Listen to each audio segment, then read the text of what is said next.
आज आपण करणार आहोत मुळ्याच्या पानांची भाजी। मुळ्यांची पानं स्वच्छ धुवून घेतली आहेत आणि चिरून घेतली आहेत। एक मोठा कांदा आणि टोमॅटो कापून घेतले आहेत। कढई गरम झाली की त्यामध्ये 1 चमचा तेल घातले।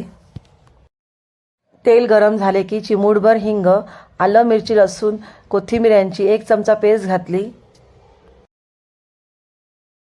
पेस्ट परतून झाली की त्यामध्ये चिरलेला कांदा आणि टोमॅटो घालून मिक्स करून घेतले।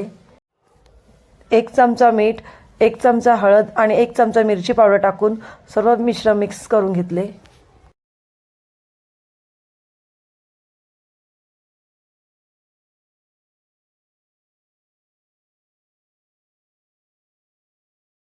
कांदा टोमॅटो शिजल्यानंतर त्यामध्ये चिरलेले मुळ्याची पाने घातली।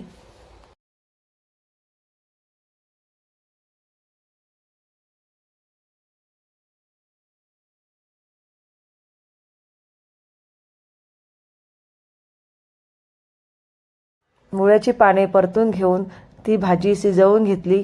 शिजल्यानंतर त्यामध्ये 4-5 चमचे शेंगदाण्याचा कूट घालून पुन्हा एकदा शिजवून घेतले। मुळ्याच्या पानांची भाजी चपाती किंवा भाकरीसाठी खाण्यासाठी तयार झाली।